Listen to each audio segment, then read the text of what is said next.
Hey guys, welcome to the Weekend DSP. This is for the week of March 23rd, 2020. This is going to be a short weekend DSP because I'm only going to focus on a handful of events that happened, but they were pretty major. Now, we got a sneak peek at something great that happened, and that was the 341 meeting that was conducted over the phone. Now, normally I was going to wait until the official court recording was released to the public and paid for, but there was someone who went onto the call. There were quite a few people on the call, actually, but one guy went on and streamed it. So we were able to get the entire phone call early before the court was, ready to officially release it. Now, I've gone over the whole call on stream before, so I'm not going to do that in this video. What I'm instead going to do is focus on a couple of key points that happened. Number one, as you could expect, there were a lot of people who wanted to hear what happened, and I don't know, maybe be the first report on it. So the conference call was actually full.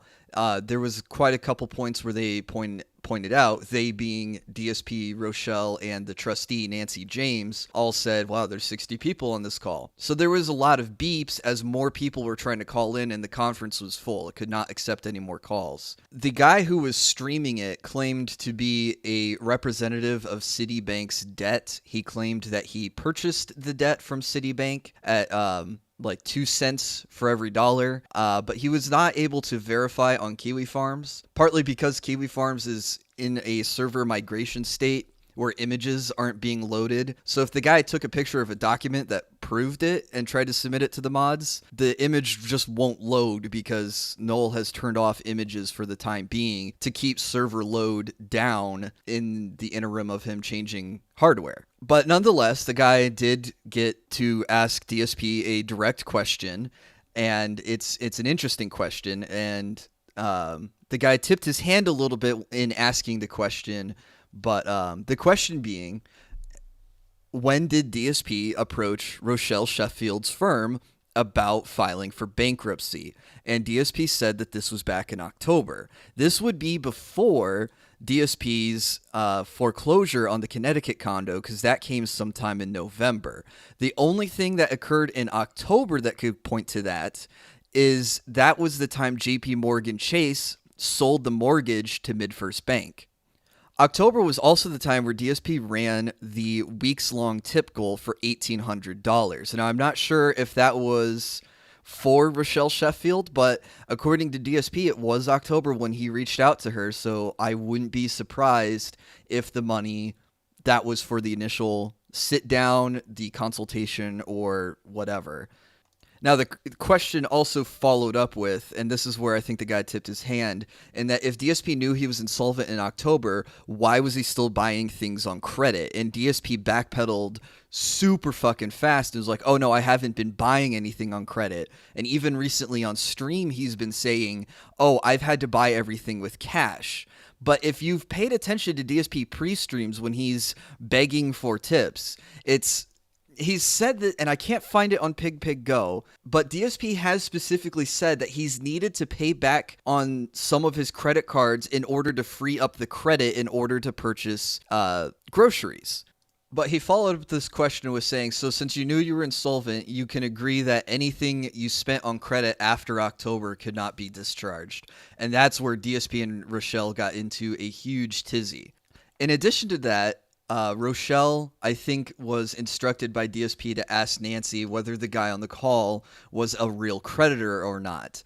I think DSP thought he might have been a troll, which is not completely wrong because the guy was streaming it for the detractors and commenting on Kiwi Farms about being on the call. But Nancy, instead of going, oh, I don't know if this guy's legit or not, but he did ask a good question and wanted them to answer the question. Nancy also went through a list of assets that was sent to her by a creditor, aka a detractor, but it included, all of DSP's consoles, all of his TVs, his computers, all of this equipment, and DSP claimed that he still owned all of it and all of it was business related. Even electronics that he has not shown on stream, used on stream, or used in a video. Like his PS Vita, his iPad, things like that he still claimed were business related and that he still owned them. Nancy also asked a great question, and that is, how does DSP determine what things are business related? And he said it's whatever is related to his business as told by his tax attorney. So be prepared for DSP to throw his tax attorney under the bus yet again for him claiming everything to be related to the business and not really separating anything between business and personal, as Nancy also found out, and that DSP does not file separate tax returns. DSP does not have separate bank accounts. He does not do anything that separates his personal expenses and his personal money from the business expenses and the business money. She also was told that DSP has 2 PayPal accounts, and DSP confirmed that he uses 2 PayPal accounts and how he kind of uses them to get his Twitch and his YouTube money, but not about how he receives his tips. When he was asked about how he receives his tips, basically when he was asked about Streamlabs, he proceeded to say, "Oh, I don't get any revenue from Streamlabs."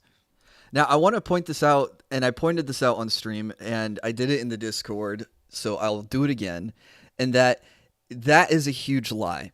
Streamlabs, not only does it pop up notifications for when you get a sub on Twitch or YouTube, or when you get a super chat or a bit cheer or a PayPal donation, but the other thing that it does is it allows people without PayPal to donate to you with strictly straight with a credit card.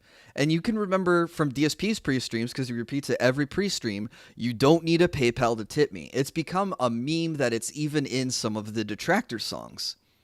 Now, I can confirm that I get credit card straight donations on my streams. I don't get just strictly 100% PayPal money, because the PayPal is handled strictly by PayPal. Someone sends you it on the Streamlabs link, and then it goes from their PayPal to your PayPal, and then PayPal will deposit it into your bank account. Streamlabs, though, if you get a credit card donation, kind of holds a balance of all of your credit card donations, and you have to go in and manually receive that money, and it deposits it into your bank account. Now, it would be absolutely hilarious if DSP did not know that about Streamlabs, and that he's sitting on hundreds, if not thousands of dollars in his Streamlabs that he has not withdrawn yet. Or he's just trying really hard to pull a fast one on the trustee, which is not going to work because this is what Nancy James does for a living. Now, the other thing about DSP's finances that came to light was when he was asked about the different levels of income, again, from the list that Nancy was going over, his number, he agreed that his numbers vary, but some of the variance in the numbers would put him above the means test. If he, for example, made more than $3,000 on Twitch, because he said Twitch is a range of $3,000 to $4,000, even just that shift in his favor of closer to $4,000 would put him above the means test, meaning he does not qualify for Chapter 7 anymore. And lastly, one of the big things that I think is hilarious about this proceeding is that I think Nancy smelled that this is fishy, that there's something funny going on here. Things just don't add up correctly. That DSP is claiming $5,000 in business expenses and $5,000 in personal expenses and could not itemize or quantify these business expenses. It looked like almost that he was double dipping both the personal and business expenses as the same thing, because this dude is not filing a separate business bankruptcy from a personal bankruptcy or have anything that separates his personal money from his business money. So because of this, she asked for 6 months of statements, where she normally requests 1 month of statements from both of DSP's PayPal accounts. Now, DSP claimed that his Twitch and his YouTube deposit into his PayPal account, which is a really odd way of doing things. Personally, I don't have a Twitch that I make money on, so I have no clue how Twitch pays people out. I do have a YouTube with an AdSense account that you have to link a bank account to, and when you cross over your dollar threshold, it deposits it into your bank. I have no clue how you would set that up to deposit into a PayPal, or why you would choose to set it up into your PayPal, because DSP at the end of every stream says, "Oh, thank you so much for the contributions. I'm going to take this money out of my PayPal, transfer it, and pay my bills." DSP admits to paying the instant transfer fee on PayPal, which is 1% every time you use it, as opposed to waiting 24 hours for the usual transfer to occur into his bank account with no fees attached to it. If DSP is getting his YouTube and Twitch money deposited into PayPal and then he has to pay the fee to move it to his checking account, because he did say he had to move it to a debit card in the hearing, and a debit card is attached to a checking account. So if he's moving all of that money and he's using the instant transfer and paying with the 1% on top of that, I mean, 1% of his Twitch money is $30 a month. That is a brand new game every 2 months. That's 6 brand new games a year that he's giving to PayPal just because of the fee, because he's moving it from PayPal to his bank account for some reason and doing it instantaneously. He can't wait 24 hours to get that money. You know what else comes up to about $30 a month? Negative $35 is what DSP claims is what's making him insolvent. If he wasn't paying the instant transfer fees on his Twitch money, assuming he is, because that's how he described it to the trustee, then he would be breaking even. And that's just bits and cheers and subs. That doesn't count his tips. DSP also vastly underestimated how much money he makes on YouTube.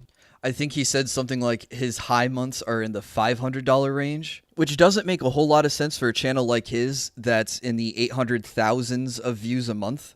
Man, I can remember when he was hitting over 1 million views a month. But DSP claimed that the money fluctuates, but his view hasn't really fluctuated a whole lot in the past year. It's consistently been around the 800,000 range. I mean, it's dipped to like, 775, and it's been as high as almost 900,000. But for it to be anywhere between 200 and 500, DSP's CPM would have to change from a 25-cent CPM to a 50-cent CPM, which would put his YouTube revenue on a channel with 188,000 subscribers on par with mine. I'm a 4,000 sub channel, and I have about a $4 CPM, and I mean, I get super chats and everything else, but I make $400 to $500 on YouTube a month. So if that's true, that's absolutely pathetic how little he cares about YouTube, that he let the revenue dip so far down. And if it's not true, then he just lied to the trustee. So I know which case is better, but I mean, they're both pretty bad. Now, if you want an expert's opinion on the bankruptcy call, Nick Rekieta did a live stream going over the call as well. He did point out if the Citibank guy did lie about having Citibank's debt, then he could he perjured himself because you're still technically under oath. That basically this whole event that happened over the phone would have been conducted in court and in person and in public. You know, like how 3 weeks ago when I had someone at the courthouse and we were expecting DSP to be there too. So if you haven't watched any of the Rekieta videos, I would highly recommend watching the Rekieta stream on the phone call because he covers it in real time. And he does have the forms prepared because he does pull up the 122A-1, which is where DSP's necessary and operating expenses of $5,000 shows up. And that's kind of what the question that the caller was aiming at is like, you claim $5,000 in business expenses, and somehow DSP and Rochelle get to divert it to the personal expenses that DSP itemizes, but not what he itemizes under line 5, column A, about his income. And lastly, while the Rekieta stream was going on, which happens around midnight my time, I want to say, DSP was already done streaming for the night, but in what a lot of people were calling a desperate attempt to distract from the Rekieta stream, DSP released a half-assed review of the Hori split pad for the Nintendo Switch. He claims he received the product for free, and the product is branded for Daemon X Machina, a game that DSP skipped entirely. So he's confused by things like the red X on the X button on the controller, and using it as an opportunity to absolutely shit on the basic Joy-Cons that come with the Nintendo Switch.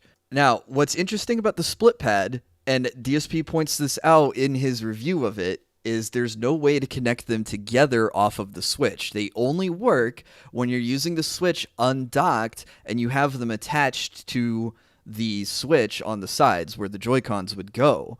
Now, what's funny about that is DSP can only stream the Switch while it's docked, and according to him, he just does not have time in his life to play games off stream.